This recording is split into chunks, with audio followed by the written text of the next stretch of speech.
tête à tête ambassadeur États-Unis Katumbi. Katumbi a changé de données. Qu'est-ce qui se passe? Est-ce que Katumbi quand il y a chambre, la fauteuil, dans le niveau États-Unis, ni les autres s'est passé. Normalement, le dossier, Katumbi a changé de données. Les États-Unis, et comme proche à Katumbi, selon le canal Moussouba, a fait sa information. Yebisa Banamboka, déplacement à Amer chez Katumbi na Kachobwe. Ils ont bon les États-Unis ont changé de données, Katumbi, américain 2023. Selon notre attendement, c'est ce que nous comprenons. C'est clair. Et puis, tala, pendant que pesa batouana makashi, ba un civique wana bazolinga katanga eza la province à part, eza la mboka à part, ba ye kozwa na drapeau ya États-Unis, ba tie place wana. Pour dire à ces gens-là que États-Unis aza sima na biso. Ce n'est pas pour rien qu'ambassadeur des États-Unis a dit photo na place wana. C'est comme preuve. Donc, ceux qui sont ambassadeur, ambassadeur agent et service de renseignement. D'ailleurs, comme celle que nous avons, c'est un ancien Marines. Amer. Un ancien militaire, Mike Amer. C'est-à-dire, croire que Nani Amer a Keiko appuyé Katumbi. Katumbi a kendaki na États-Unis. A foutu ba lobbying. Il a financé des grands lobbies. Mais pour finir, ba lobbying wana nyoso qu'il y a des menaces sérieuses où ils ont pesé la sécession katangaise. Mais ils ont même carte à Katango. Est-ce qu'ils peuvent nous expliquer?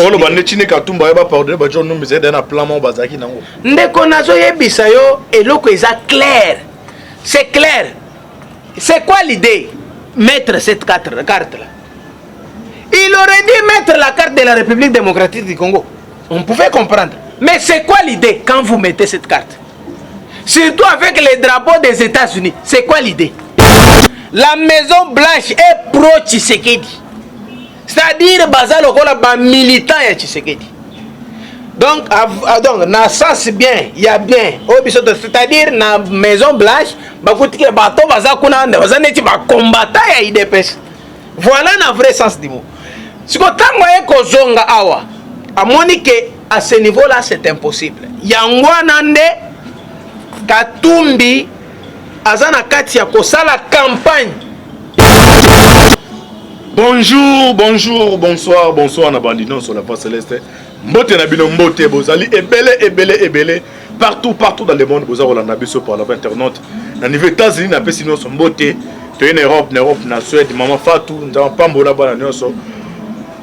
Si ou Mbanja na Belgique, Antibal, Azozela, si ou Mbanja, vous en Asie, Océanie, en Afrique, sans oublier en République démocratique du Congo, et Saline de Konabino, Moïse Monk, Antibal, l'émission Bolivara, tout le bateau, automécila pour ça, la décryptage et actualité politique. Merci bien, John Mobo qui est sur ma caméra, Alvi, belle signature, l'équipe Malava, c'est toujours Lola, et Zako Fouta, c'est ma Toroloba, Nzamba, Botoro, Zaïwa, vous priez, ma casse pour la RDC, vous priez, ma casse pour la Bisso, pour courage. Donc on peut s'abîmer par actualité en temps réel. Tête à tête, ambassadeur des États-Unis Katumbi. Katumbi a changé de données. Qu'est-ce qui se passe? Est-ce que Katumbi quand il y a chambre, la fauteuil, dans le niveau États-Unis, ni les autres s'est passé. Tolimbola, marche dans les 15, dessous des cartes, Moussouba Barino, c'est machette Kabomi, Moussouba Mindouke Kabomi, Moussouba Belé. Oui, bon, marche dans les 15, le gouverneur annulé, mais. Bloc qui a fallu le mettre toujours marche. Qu'est-ce qui va se passer? Monceau de défiance contre Mbosso. Mbongo tambola nana zo pesa mbongo. Ils ont ces jeux au limbo. Ba réunion dans la région Galak. Et comme il ça par semaine, Kaga mon coach a plus de 3 fois réunion, il y a conseil de sécurité. Est-ce que esprit il y a ces deux à niveau région Galak?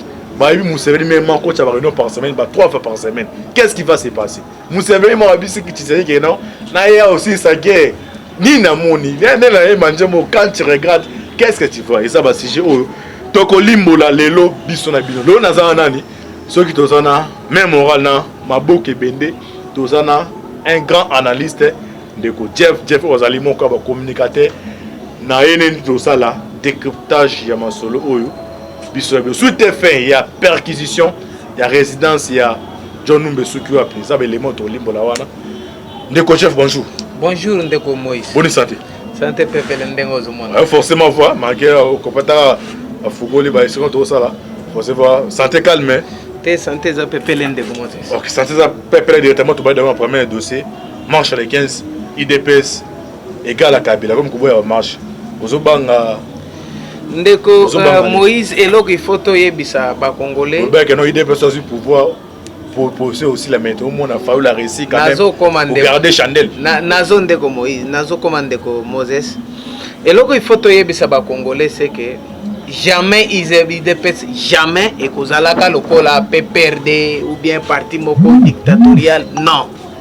IDPS est bundi pendant plus de 37 ans pour la démocratie. Et les autres ont la démocratie. Exemple, tala ba prisonnier politique nyoso. Ba bimali banda bandeko Joe Mindongala, bandeko Frank Djongo na ba firme Yangambi, bazalaki na prison me babimi. Ndeko combien banda facha sana pouvoir. La muka organisé ba marche boni.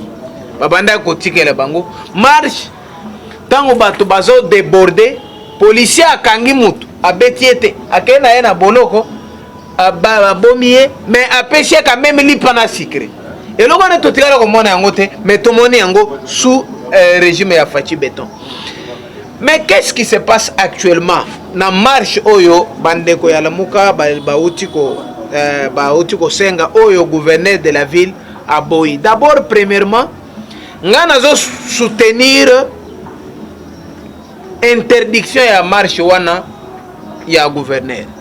Nazo soutenir te pour ba étouffer batwe bandeko na biso ya lamuka ba s'exprimer non.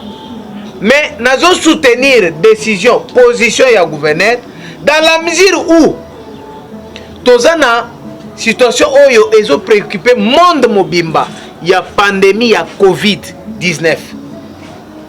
Plus grave, batu ya lamuka nde balobaka chaque jour que Tshisekedi aboya kozwa vaccin. Fayulu ye moko na émission alobi ngana kendaki kozwa. Fayulu akendaki kozwa vaccin. Mais Tshisekedi aboya kozwa vaccin et puis aloba ote ya dutaki na vaccin wana. Yangwana nde batu bazwi vaccin te. C'était Fayulu. Pourquoi il disait ça? C'est parce que à mon que tozana kamoko oyo eza crise mondiale oyo ya crise sanitaire mondiale oyo ils ont fait souffrir le monde mobimba et mettre ba économie ya monde mobimba par terre. Mais miraculeusement tozomona côté RDC économie ezana kacha komata. Ça les gens ne dit mot. Tozomona bazotika on dirait ba mona le côté. Pourquoi est-ce que Martin Fayulu akenda ko joa vaccin? Ceux qui malades les a quittés. Pourquoi est-ce qu'il était allé prendre les vaccins? C'est parce qu'il y avait que malade les alliés. Mais chef de l'État à Zouak sur demande il y a nani secrétariat technique il y a riposte il y a coronavirus a on a RDC et vu ndenge malade banda komata to ya Covid ya contamination Covid banda komata chef de l'État à Zouak ba mesure on les autres demeuré tilelo. Mais alléger tout simplement.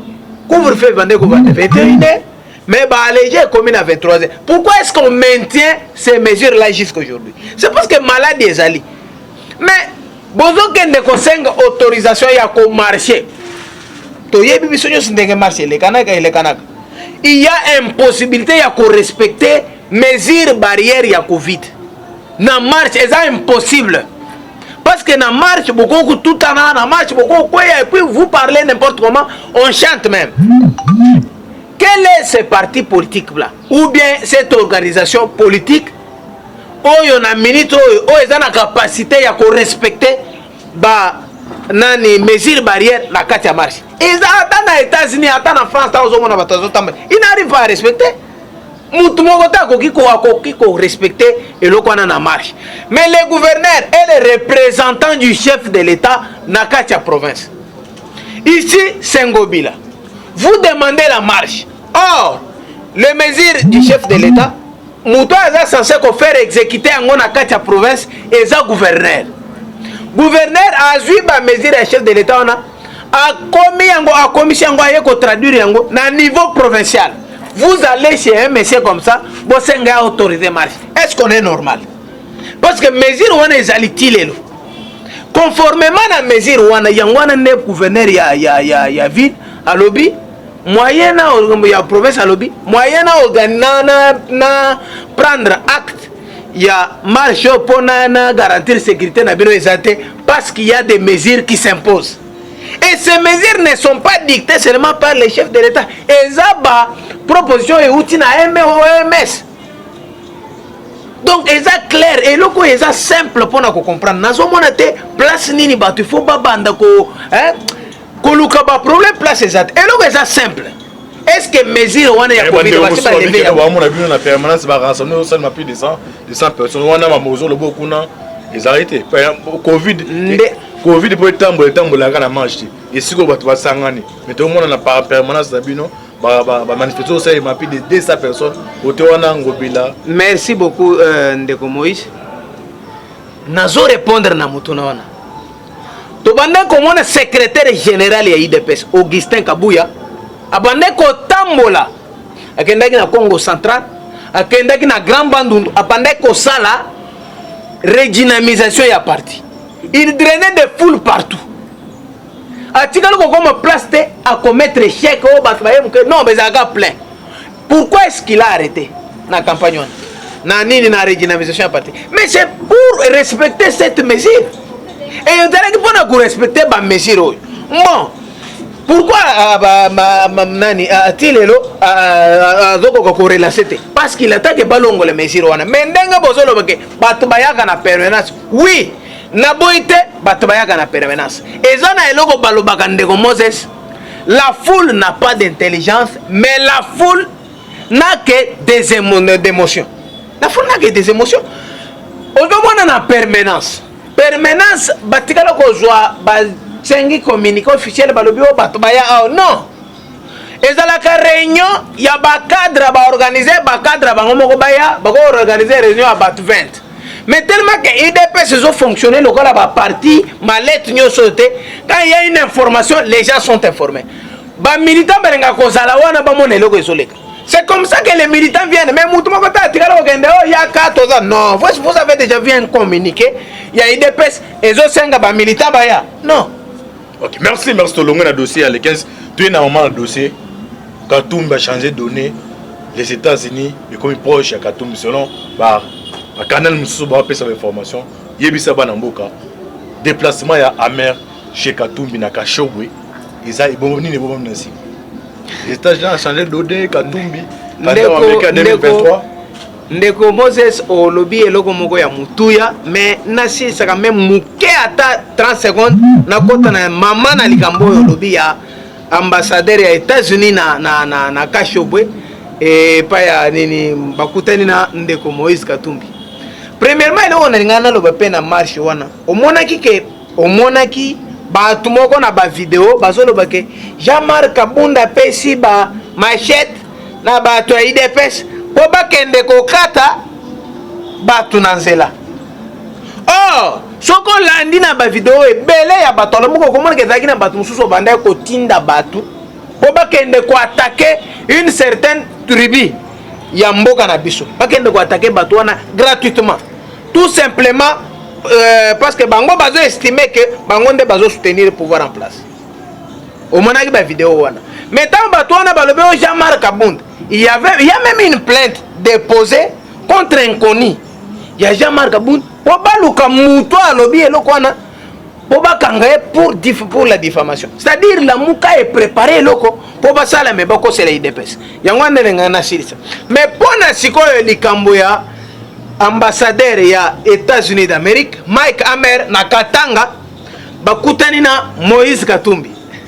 Ndeko na moni ba commentaire à tous les niveaux à un moment donné na mituni mais tozaka ka batu tozotala ka ndenge moko bisonyo tozotala bisonyo to bandako kendaka classe moko ou bien eloko fait ça li biso différence ezaka ka po biso to participer na école ya Etienne Tshisekedi wa Mulumba. Bango bake ba sauter côté ya ba dinosaure tout eza nini ndeko Katumbi akendaki na États-Unis a foutu ba lobbying, il a financé des grands lobbies, mais pour finir ba lobbying wana nyonso échoué. Ba yekoloba pour finir ba lobby non, la Maison Blanche est pro Tshisekedi, c'est-à-dire baza lokola ba militant ya Tshisekedi. Donc na sens bien, il y a bien, c'est-à-dire na Maison Blanche bakuti ke bato baza kuna baza neti ba combattant ya IDPS. Voilà na vrai sens du mot. Si tango eko zonga awa amoni que à ce niveau là c'est impossible. Yangwana nde Katumbi azana kati ya kosala campagne ya c'est clair. Azo sala campagne ya Bakata Katanga. Ah bon? Oui, c'est vrai. Si ce n'est pas vrai, baleka baloba que pourquoi bazui na usine oyo babanda oyo bazo fabriquer ba loso wana, pourquoi saka ya loso wana ezana carte ya Katanga? Ah bon? Oui, ba photos sont là, donc les photos sont là. Carte ya Katanga ezo sala nini place wana. Moi j'espère au moins ce que baloba kete tozo sala peut-être place to créer nini loso wana. On balingaki ba sala kaka ya province moko. Pour Katanga mobimbe eza province moko lisusu te. Eza toza na Tanganyika, toza na Okatanga, toza na nani Olomami et puis na Lualaba. Toza na 4 provinces. Na Katanga. Mais pourquoi est-ce que carte ya Katumbi wana ache kaka province place village wana ezate ya ache Katanga? Quel est le message? Parce que nous comprenons que le logo bache wana, selon notre compréhension, c'est la vulgarisation, la sensibilisation na récession katangaise. Si cela est faux, bah expliquez biso pour tout comprendre. Parce que selon notre attendement, c'est ce que nous comprenons. C'est clair. Et puis, tala, pendant ko pesa batwana makashi, ba un civique wana bazolinga Katanga eza la province à part, eza la mboka à part, ba ye kozwa na drapeau ya États-Unis, ba tie place wana. Pour dire à ces gens-là que États-Unis aza sima na biso. Ce qui est faux et archi faux. Ce n'est pas pour rien qu'ambassadeur des États-Unis a dit photo na place wana. C'est comme preuve. Donc, ceux qui battent ambassadeur, ambassadeur bazalaka agent et service de renseignement. D'ailleurs, comme celle que nous avons, c'est un ancien Marines. Amer. Un ancien militaire, Mike Amer. C'est-à-dire, croire que nani Amer Akeiko appuyé Katumbi, c'est faux. Amer Akei, parce que selon les informations qu'il a reçues, kuna bazo yebisaba kata Katanga que Amérique a simanabiso. Il y a quelqu'un vérifier parce que ils ne sont ni de près ni de loin dans cette histoire. Et quand il a vu à Yebisi Katumbi que les États-Unis d'Amérique sont derrière la RDC avec la personne du chef de l'État, Félix Antoine Tshisekedi Tshilombo. Nous avons des contrats à respecter, des accords et des contrats à respecter, des contrats gagnant-gagnant que nous devons travailler avec lui. D'ailleurs, nous n'avons jamais vu une personne sincère, le président Tshisekedi. Alors, campagne aux Osala, on est contre. D'ailleurs, pour ton information, tu ne recevras jamais le soutien des États-Unis. Des messages, si ce que j'ai dit est faux, mais ma caméra kenda donc balongoli Tshisekedi na beta na komiko soutenir Katumbi. Et c'est Singapour.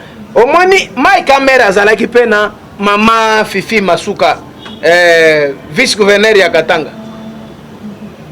Yepe alinga comme balinga comme monsieur présidente ya République balinga soutenir Tshisekedi ba soutenir en 2023. comment on peut avoir, un intellectuel peut avoir cette façon de voir les choses. Mais t'as la monto à Zolobeke, Yalinga comme président de la République. Ok, comme ça la carte, vous voyez qu'il y a des menaces sérieuses où ils ont pesé, il y a sécession katangaise, mais ils ont la même carte à Katango. Est-ce qu'ils peuvent nous expliquer? Ndeko nazo yebisa yo eloko eza clair. C'est clair. C'est quoi l'idée? Mettre cette carte là. Il aurait dû mettre la carte de la République démocratique du Congo. On pouvait comprendre. Mais c'est quoi l'idée quand vous mettez cette carte? Surtout avec les drapeaux des États-Unis. C'est quoi l'idée? Parce que si c'est que nous ne comprenons pas, par exemple, ça peut être aussi vrai que nous avons mal compris. Alors, c'est quoi l'idée? Qui nous explique? Mais pour finir, Nalikambo Oyo, Ndeko, nazomana kutu musika poto kama na 2023 wana na batu mususu lokola bango wana libanda pona ndenge ba chef azokende wazana kati ya ko vérifier ko sala audit ya Jekamine ya banda 2010 or to yebaki que une fois ma tante Mponyo avait dit il y avait qui na même ministère na Jekamine banani babanda ko gérer Jekamine ndeko bato ko kangama na ndenge moko des autres ba mususu 2023 ekokuta donc d'ailleurs na 2022 ba mususu ko zana boloko. C'est-à-dire il faut déjà oublier cette histoire là. L'ambassadeur des États-Unis akoki kokuta na mutu akokuta na Tana Fayulu, cela n'a rien à voir avec ce que vous pensez. Biso tozalaki combien des ambassadeurs venaient à limiter? Combien? Mais avec ce que nous voyons, un seul ambassadeur pendant autant d'années, aux autres bazui ba président ko boza la l'aise. Boza la l'aise toza na Félix Fachi Béton 2023 toza na 2025 toza na Fachi Béton 2027 Fachi Béton. OK, merci Ndeko Chef. Coup d'état et bétamina au niveau à Guinée. Tout le monde a région Gralac Museveni a aussi intervenu pour na revenir na ADF. Kagame babi par semaine ba réunion conseil sécurité ça multiplié. Ni les autres bêta mwana na kati. Oyebi Ndeko Moses bato bazo comprendre te. Oyebi ata la plupart ya bato bazo kanisa na moni na mususu alobi omoni makambo esalimi ata na Guinée wana soki bazo continuer na loi électorale te bo batike loko kambone ko salema na comprendre te mutu wana atikala ko comprendre ata système de sécurité na biso te. Donc c'est quelqu'un qui n'est même pas ni de près ni de loin na makambo yo. Kuna na Guinée. D'abord, muto ba nommé wana colonel wana Mamadou Mamadou Doumbia. Oui, Doumbia. Et là Mamidou Doumbia. Colonel wana, il est français d'origine guinéenne. Sa femme est française. Et puis azalaki légionnaire, lokola chef, lokola commandant général, net na biso net général ya intervention et pas na biso nani. Colonel net ya intervention ya oyo ya Jemi. Ndenge ya azalaki na France. Bazui mutu wana ye kocha ye commandant ya garde présidentielle. John Konani nani président Condé a tué lokola commandant en garde présidentielle. Mais en attendant Moutouana Aza Simanaye, Aza Prodon derrière lui. Et puis après si Moutouana pouvoir makasi Moutouana comme attaché chef d'état-major Bazo Bangaye parce qu'il est près du chef de l'état et puis c'est lui qui commande la garde présidentielle. C'est comme ça qu'il a fait un coup d'état et puis facilement. Mais est-ce que tous ont la même architecture que na Guinée? Non, c'est faux. Tala et pas na biso ndenge zali. Mususu alobio na shikata. Na sekie makasi. Et pas na biso. Muto aza numéro 1. Il y a sécurité, il y a garde, commandant garde républicain. Eza Christian Chiwe. Avec chef de nani général major. Muto alandier azalaki général ya par commando muto a beta kuna longola def na magina Jérôme Chitambwe. Né numéro 2. Numéro 3, eza général moko na Bossani Komona. Il avait chargé l'administration, la logistique. Numéro 4, aza Akriza, général Akriza, général de brigade, aza chef d'état-major ya garde républicain. Oyoki 4 personnes au balandi pour na commandement ya garde républicain. Mais commandant ya garde républicain aza pas, ya zo commandé garde républicain. Mais Mouto azo commandé maison militaire et chef de l'état. Ya azo uta kana garde républicain te. Ya uta kana demiap. O tozo benga renseignement militaire. Ne ya azo uta kuna. Lokol a tozo na général major Biamunda Ntumba. Ne Mouto aza chef ya maison militaire et chef de l'état. Si Manaya aza na général de brigade, il n'y a pas de général major. Nenga mokona général Christian Choué, commandant ya général major Christian Choué, commandant ya garde républicaine. Donc bazana na grade presque nenga moko. Si ko muto azo commandé ba proche ya chef de l'état, ba proche, muto aza likolona, ya aza colonel, nde oya shikata. Si ko yo zo kuna o comparé na awa. Et puis kuna pèse plus pouvoir na owana a négliger. Mais pas n'abisso non. Tous vous êtes des militaires, tous vous travaillez pour la République, tous vous avez des mêmes privilèges. Donc quand c'était quand on a zabo bashika zabazo futa malikolo kolega bagier faux. Bangonya zabaza bagier.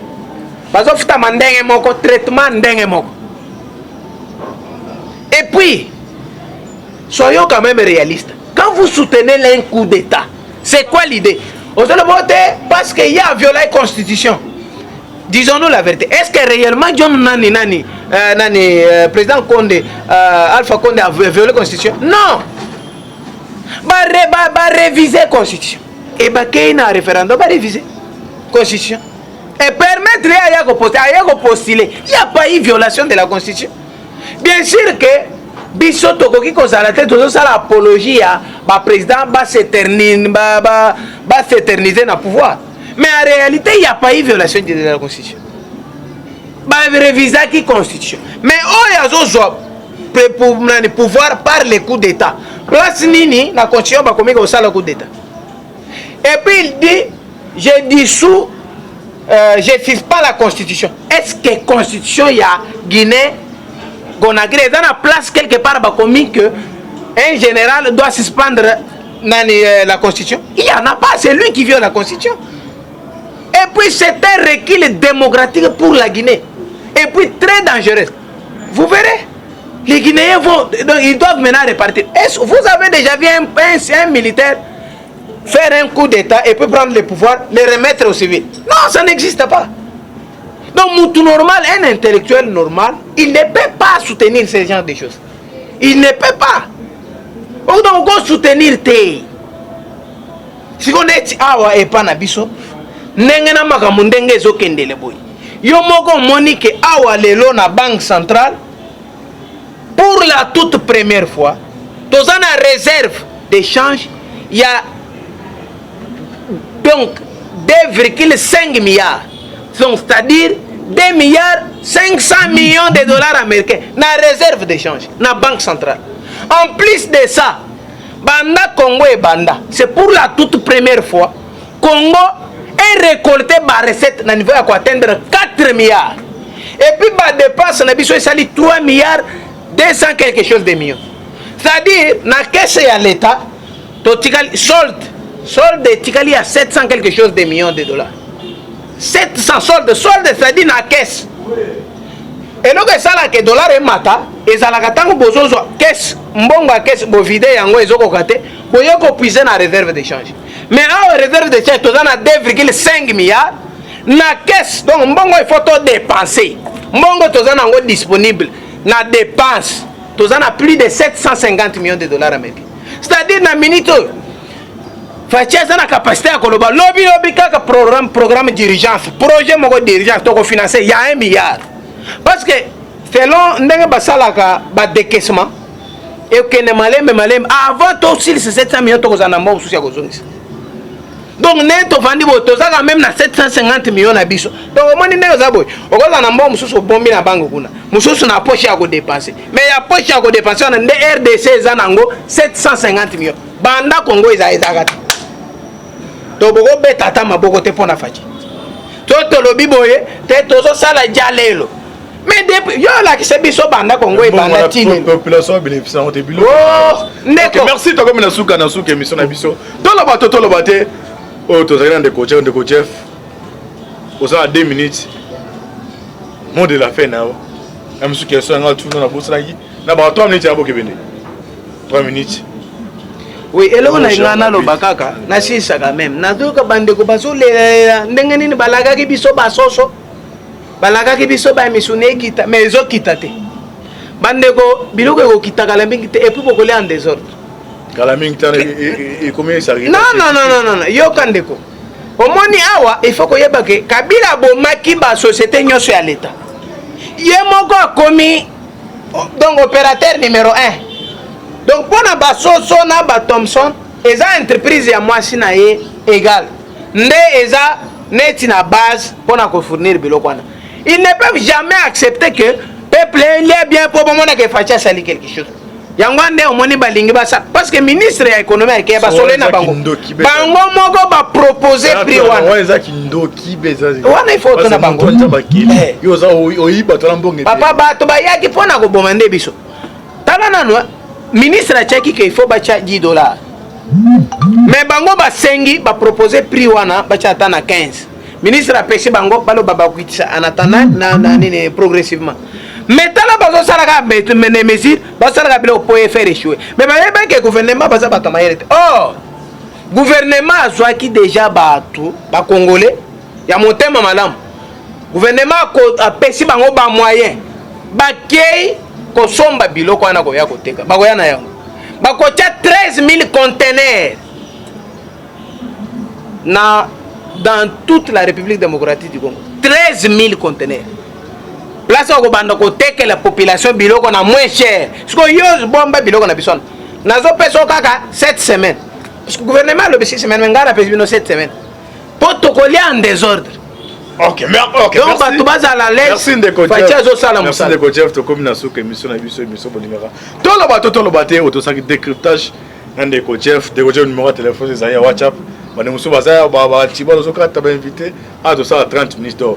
Muso za besoin Koza matière mususu ndeo ya awa numéro WhatsApp rapide. Numéro WhatsApp nazara plus 243 85 057 10 24 plus 285 057 10 24 wana numéro yangwana ya ndeko Jeff soki mutozana mutuna na eloko koloba na WhatsApp numéro yangwana.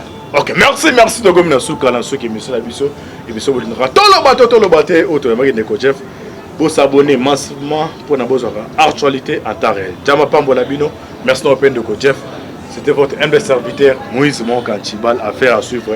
Ciao. Il dit, je dissous, je fixe pas la constitution. Est-ce que la constitution y a Guinée, Conakry, dans la place quelque part commis que un général doit suspendre la constitution? Il n'y en a pas, c'est lui qui viole la constitution. Et puis c'est un recul démocratique pour la Guinée. Et puis très dangereux. Vous verrez, les Guinéens ils doivent maintenant repartir. Vous avez déjà vu un militaire faire un coup d'État et puis prendre le pouvoir, le remettre aux civils? Non, ça n'existe pas. Donc, tout normal, un intellectuel normal, il ne peut pas soutenir ce genre de choses. Il ne peut pas. Donc, on doit soutenir tes. Si on est awa et pas nabiso, nengena makamu ndenge ezokendele boy. Yo moko moni ke awa lelo na banque centrale pour la toute première fois dans une réserve d'échange il y a donc 2,5 milliards, donc c'est-à-dire 2 milliards 500 millions de dollars américains na réserve d'échange na banque centrale. En plus de ça, banda Congo et banda, c'est pour la toute première fois Congo est récolté par recette na niveau à atteindre 4 milliards. Et puis par dépense na biso sali 3 milliards 200 quelque chose de millions.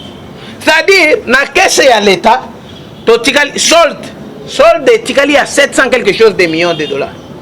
700 solde c'est-à-dire na caisse eloko esalaka dollar emata ezalaka ntango bozozwa caisse mbongo ya caisse bovide yango ezokoka te boye kopuise na réserve d'échange mais awa réserve d'échange toza na 2,5 milliards na caisse donc mbongo il faut to dépenser mbongo toza nango disponible na dépense toza na plus de 750 millions de dollars américains c'est-à-dire na minute oyo faci aza na capacité ya koloba lobi kaka programme d'urgence projet moko d'urgence tokofinancer ya 1 milliard parce que selon ndenge basalaka badécaissement ekende malembe avant tosilisa 700 millions tokozala na mbongo mosusu ya kozongisa donc ne tovandi boye tozaka même na 750 millions na biso donc omoni ndenge oza boye okozala na mbongo mosusu obombi na bango kuna mosusu na poche ya kodepanse mais ya poche ya kodepanse wana nde RDC eza nango 750 millions banda Congo ezalaka te tobokobeta ata maboko te mpo na faci to tolobi boye te tozosala ja lelo mais depuis yo lakisa biso banda Congo ebanda tini population bénéficie en début ndeko merci to comme na suka émission na biso toloba te oh tozali na ndeko chef oza 2 minutes mot de la fin nao même si question nga tout na bosa na ba 3 minutes ya bokebende 3 minutes. Oui, eloko na ngana loba kaka na sisa quand même nazoka bandeko bazolela ndenge nini balagaki biso basoso balagaki biso ba misune kita mais ezokita te bandeko biloko ekokita kala mingi te et puis bokolia en désordre kala mingi te et combien ça arrive non yoka ndeko omoni awa il faut koyeba ke Kabila bomaki ba société nyonso ya l'état ye moko akomi donc opérateur numéro 1 donc pour na basoso na ba Thomson eza entreprise ya mwasi na ye égal nde eza neti na base pour na ko fournir biloko wana ils ne peuvent jamais accepter que peuple est bien pour bomona que facha sali quelque chose yango nde omoni balingi basa parce que ministre ya économie akaya basole na bango moko ba proposer prix wana ouais eza kindoki beza wana il faut tona bango yo za oyiba to lambonge papa bato bayaki pona ko bomande biso tala nanu ministre a tchaki qu'il faut bacha $10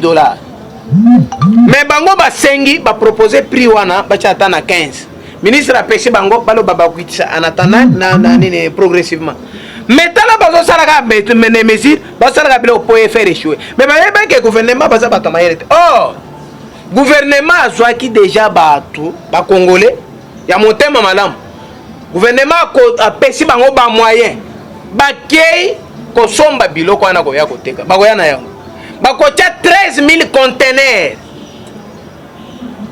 dans toute la République démocratique du Congo 13 000 conteneurs place au banda koteka la population biloko na moins cher parce que yo bomba biloko na bison nazo peso kaka 7 semaines parce que le gouvernement le 6 semaines ngara pesi bino 7 semaines protocole en désordre.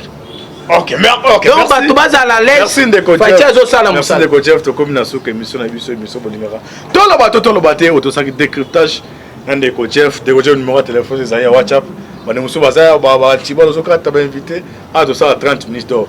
Muso za besoin ko za matière muso sondeo ya awa numéro WhatsApp rapide. Numéro WhatsApp nazala plus 243 85 057 10 24 plus 285 057 10 24 wana numéro yangwana ya ndeko Jeff soki mutozana mutuna na eloko koloba na WhatsApp numéro yangwana. Ok, merci de comme na souka na souki monsieur la biso et biso bolinga tolo baté auto ya ndeko Jeff pour s'abonner massivement pour na bozaka actualité en temps réel. Jama pambola bino, merci no open de Jeff. C'était votre humble serviteur Moïse Monkantibal, affaire à suivre.